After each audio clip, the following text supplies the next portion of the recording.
I'll tell you how I look at it, and it's a simple way to look at it. As a nation, as a person, you have a memory and you have an imagination.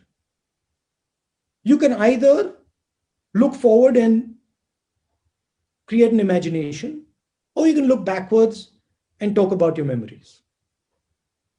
Right? If you look at the political slogan of Mr. Trump, it was "Make America Great Again." Backward looking. Let's look into the past and find what we need to find to go forward. Right? If you look at India, our entire conversation is looking in the rearview mirror. The whole debate in India, I mean, I don't partake in it, but the whole debate in India is, what happened 300 years ago, what happened 700 years ago. Okay, that's all your memories. Now tell me about your imagination. There's nothing. You cannot build a vision on a memory. You have to build a vision on an imagination. And we're so stuck in our memory right now in India, right, that we're just talking about the past. Like them or don't like them, China has an imagination. They are looking at, they've conceptualized the world and they're saying, okay, this is the world that we want. And then they're going out there and building it. That's not what India is doing. India is saying, this is what the world used to be like. And we stop there. And it's similar to the United States. I mean, not this government, but certainly Mr. Trump was, look where we were 50 years ago. Well, where you were 50 years ago ain't going to help you now. Doesn't matter where you were 50 years ago. Tell me where you're going now. So that is the real question. And the entire politics of India has become one of memory. He did this to me, so I got to do this to him. He did that before, so I got to do this to him. And I mean, it's got to end because it's not going to give you solutions. I again fully agree. I mean, you can't live life by correcting past wrongs and continuing to do that. You have to look further forward. Somebody said to me, well, the GST idea was good, but their implementation was bad. No, actually, the idea includes the implementation. You can't say that this is a political idea or this is an economic idea and the idea doesn't include the implementation. Because if you don't have the implementation in the idea, then, what is that worth? Yeah, very well put. I mean, that's a sentence I have used. So it's a critique of what I've said, but it's very well put. I see what you mean by including that. Yeah.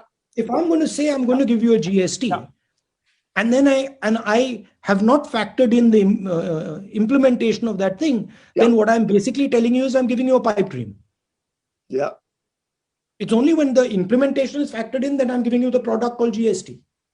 On the India, China, United States, look, a superpower is arising. There's just no question about that. And that the rise of that superpower is moving things around, shifting things. And the hope is that the two superpowers do not collide, because if the two superpowers collide, then we're in very serious trouble. So hopefully the two superpowers that are arising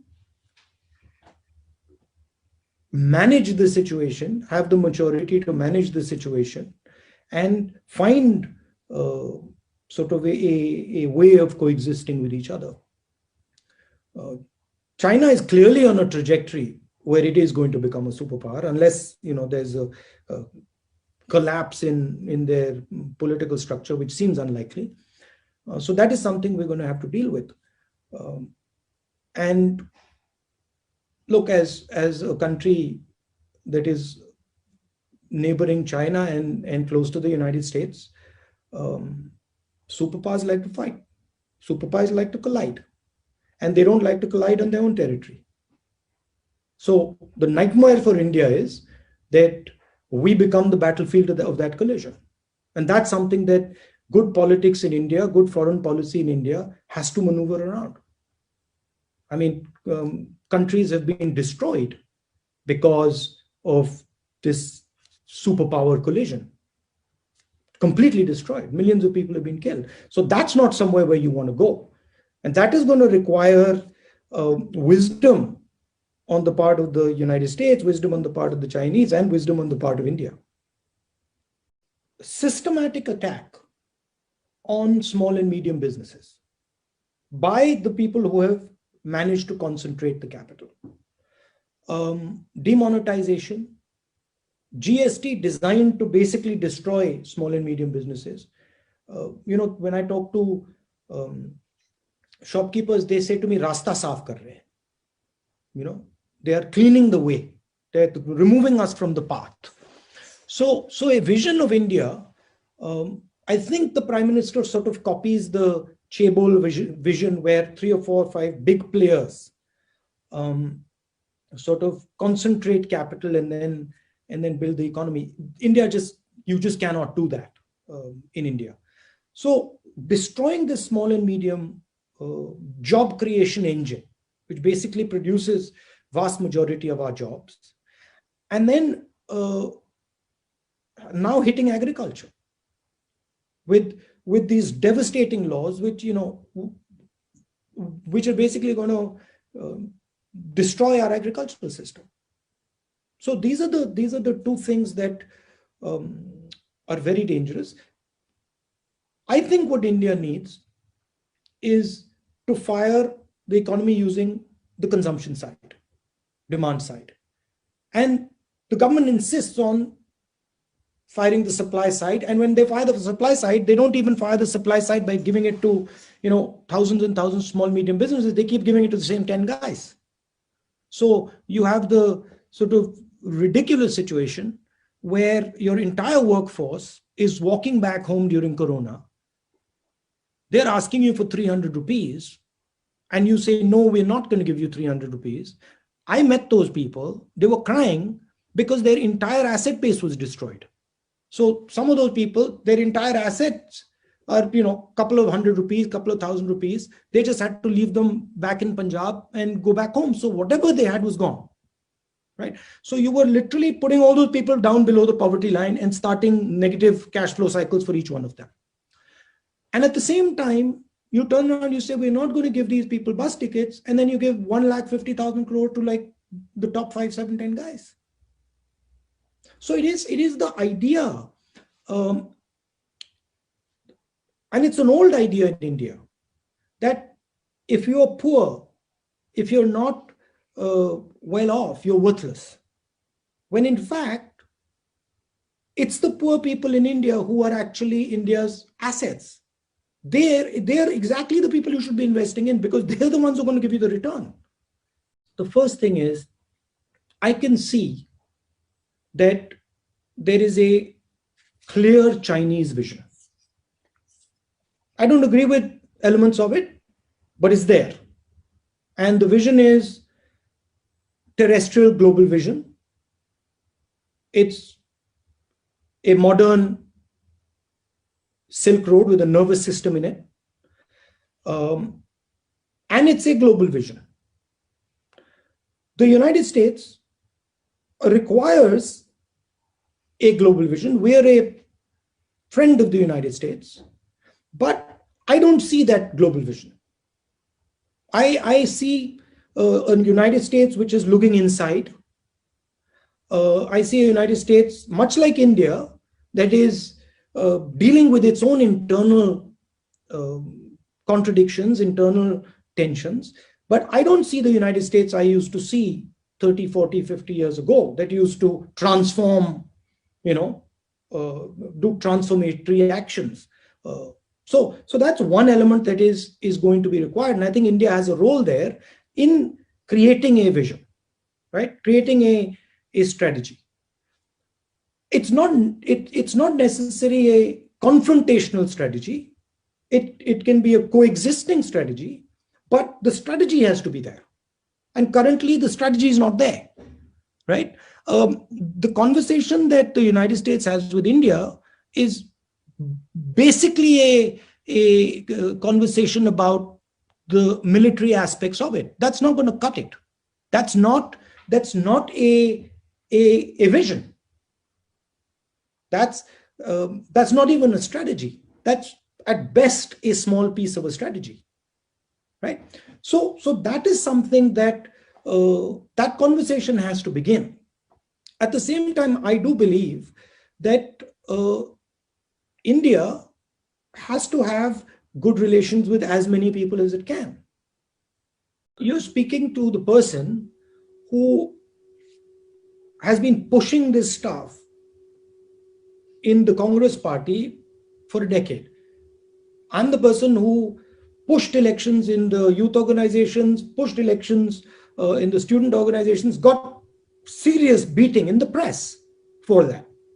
I was literally crucified for doing elections, right? I was attacked by my own party people. So I'm the first person that says, look, democratic elections within parties absolutely critical. But I got a question for you. It's interesting to me that this question is not asked about any other party. Nobody asked the question, why is there no internal democracy in the BJP? No one asked the question, why is there no internal democracy in the BSP? Nobody asked the question, why is there no democracy in the Samajwadi Party? But they asked the question about the Congress. There's a reason. We're an ideological formation. We're an ideological party, and our ideology is the ideology of the Constitution.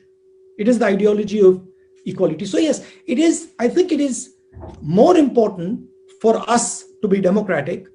And okay, if others are not, well, that's fine. But for us, as the institution that fought for independence, that gave India the Constitution, I think it is critical that we are democratic and have democratic processes. There are broadly three laws. First law destroys the concept of a farmer's market. Second law allows 5 or 6 businesses to control cereal, vegetable and fruit prices by giving them unlimited storage capacity for as long as they want. I think one businessman already owns 40% of some of our cereals. So that's the scale of it. And the third law says, look, if farmer wants to contest price, he can't do it in a court of law. Yeah. Those are 3 laws, right? So what they're going to do is, I think the Prime Minister has a vision of making agriculture more efficient. He doesn't understand that agriculture in its current form is actually providing protection to a whole bunch of people. Is providing a shock absorber to millions and millions and millions of people. Is providing a space to go when the city doesn't give them what they want, right? And he's going to take that away. And when he takes that away, you will have people who will have nowhere to go.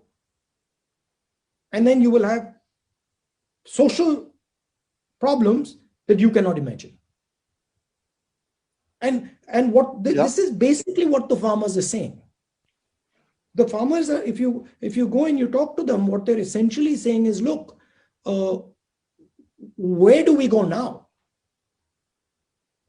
There's nowhere to go, right? If you think about the instinct, right? When Corona came, why did those millions of laborers run home? Because that was their protection. The village was their protection. I know people who were laborers in urban areas. When they couldn't get a job, they went home and they could eat, right? So it might be a subsistence field, it might be a small field, but it allowed him to eat. Now what the Prime Minister is doing, he's trying to take that thing away from him. He's saying, let the 2-3 top businessmen run these massive farms, etc., etc. When that guy doesn't have anywhere to go home, then you see the violence that happens in the cities. Yeah. So they're not thinking these things through. Yeah. Yeah. It's like demonetization. They're not thinking the consequences of these things through.